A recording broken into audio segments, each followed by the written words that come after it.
Sir आपसे जानना चाहेंगे जो भी महिलाओं को पोस्ट मेनोपॉज़ल के बाद भी हम देखते हैं कि कई इन्फेक्शंस होते हैं, कई दिक्कतें आती हैं। मैं आपसे जानना चाहूँगी कि पोस्ट मेनोपॉज़ल के बाद भी कुछ ऐसी समस्याएं हैं जो महिलाओं में अक्सर देखा जाता है? ऐसा है कि मैं समझ गया तुम्हारा समय पूछने का पर्याय क्या है।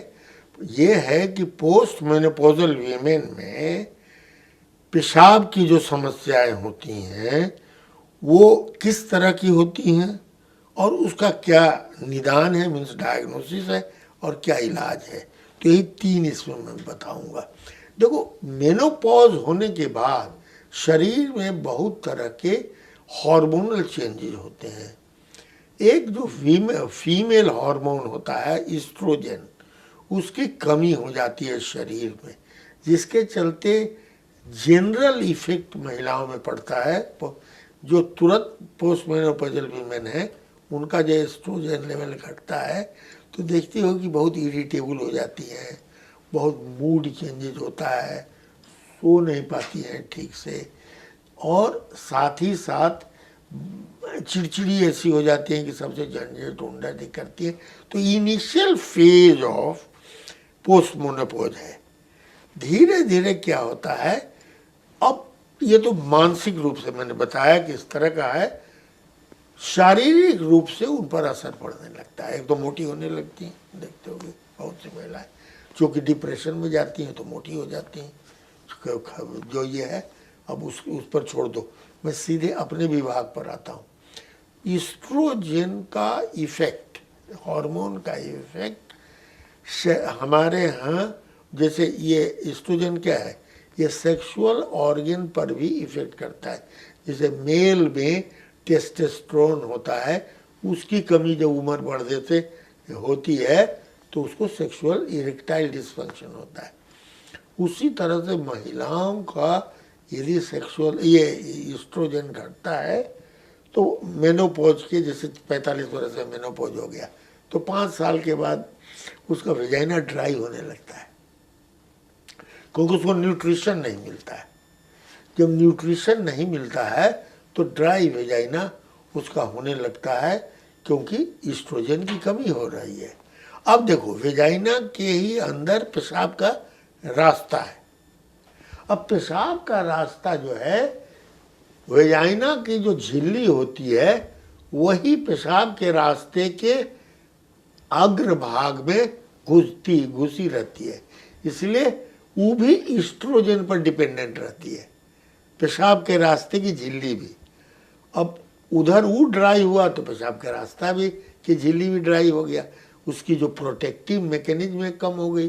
दूसरा है, जब ड्राई हो गया तो रिजिड हो जाता है पेशाब का रास्ता, बढ़िया से फैलता नहीं है पेशाब करने में, और फैलता सिकुड़ने की शक्ति कम हो जाती है। अब इसके चलते होता क्या है कि यदि उसको, अच्छा, नर्व, चूंकि झिल्ली खराब हो जाती है तो नर्व जो है, जितना नर्व की एंडिंग है वो ओपन हो जाती है। अब यदि वो औरत पेशाब करेगी तो समस्याएं होंगी। नंबर 1 समस्या होगी, उसको पेशाब करने में जलन होगा, क्योंकि नर्व एंडिंग्स ओपन हो गए हैं।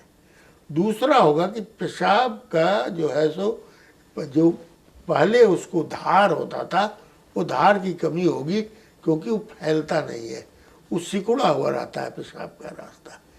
तीसरा है, कुछ महिलाओं की झिल्ली एकदम पेशाब के थैली तक चली जाती है तो उनको और भी पेशाब जल्दी जल्दी होता है। यदि नहीं भी झिल्ली अंदर गई तो एक पेशाब जल्दी जल्दी होता है। तो जल्दी जल्दी पेशाब होना और पेशाब में जलन होना, पेशाब का धार अच्छा नहीं होना, ये 3 चीज़ें महिलाओं में हैं।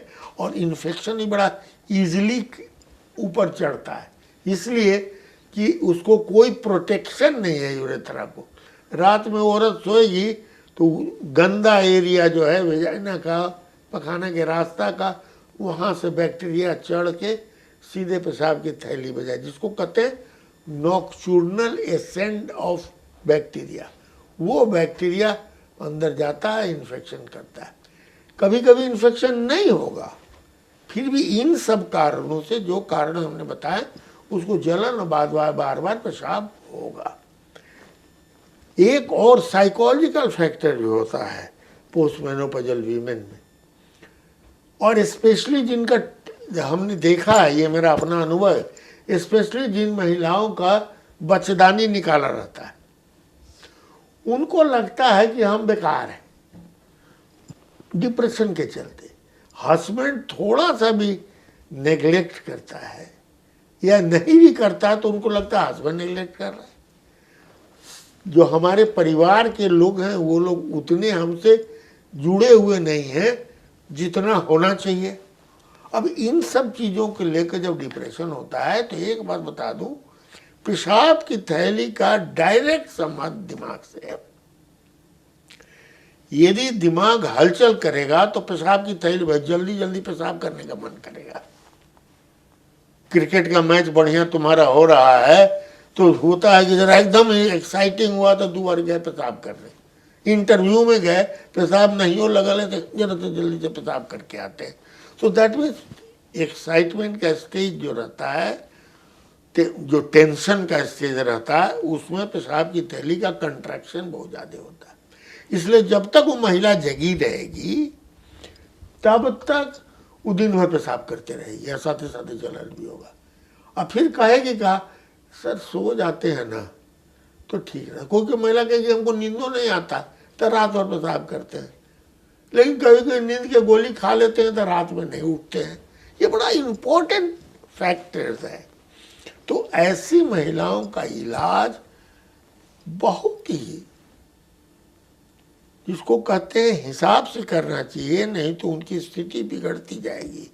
अब वही जनरल क्लिनिक में जाएंगे, डॉक्टर साहब हमको जलन होता है, जल्दी जल्दी पेशाब होता है, बी कोलाई होगा तुमको, क्यों, यूरिन जांच दे दो।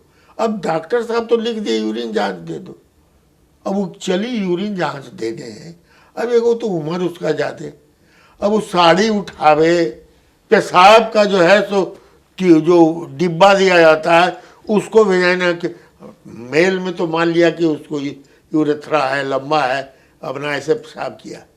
औरत बेचारी वहाँ पर अंदर ले जाए, पेशाब वो गिरे ना गिरे ठीक से, चारों ओर से उसको कंटामिनेशन हो जाता है। और वो कंटामिनेटेड इसमें, जिसमें कमो बैक्टीरिया रहा, कंटामिनेटेड लेकर के यूरिन चली गई क्लिनिक में। कोई बढ़िया क्लिनिक रहा नहीं जो कि फ्रिज में उसको डाले, चाय करे, तुरंत कल्चर में डाले। तो उससे होता क्या है, वहाँ गई छोड़ दी, वो कंटामिनेशन भी एकदम पूरा इन्फेक्शन में हो जाएगा, ग्रो कर जाता है बैक्टीरिया। अब है कि वो गलत ढंग से कलेक्शन में और एग्जामिनेशन के चलते अब उसी का रिपोर्ट देख देख के लिखे चले जा रहे हैं। अब वो जितना बार उसको लिखाएगा उसकी समस्या का समाधान नहीं होगा, उतना ज़्यादा वो परेशान होती जाएगी। ऐसी महिलाओं को हमेशा विशेषज्ञ, मूत्र रोग विशेषज्ञ से भेंट करना चाहिए, जो कि उसको प्रॉपरली उसकी समस्याओं को समझे, उसको एग्जामिन करे प्रॉपरली। वेजाइना को एकदम देखना जरूरी है ऐसी महिलाओं में जो ये है, और तब जाकर के आगे उसका इलाज प्लान करे। और हम फिर बताते हैं कि तुम इन महिलाओं में एंटी डिप्रेसेंट दे देते हैं, चाहे और पेशाब की थैली को के कॉन्ट्रैक्शन को कमज़ोर होने वाली दवा दे देते हैं, बहुत आराम में आ जाती हैं, कोई दिक्कत नहीं होती। फिर इससे भी नहीं फ़ायदा होता है तो हम लोग कुछ सर्जिकल प्रोसीजर भी करते हैं जिससे कि महिला ठीक हो जाती। तो ये सब ज़रूरत है। इलाज के साथ साथ इन लोगों को सिंपैथी की ज़रूरत है, empathy from doctor and empathy from the family, तब जाकर के प्रॉपर इलाज होगा।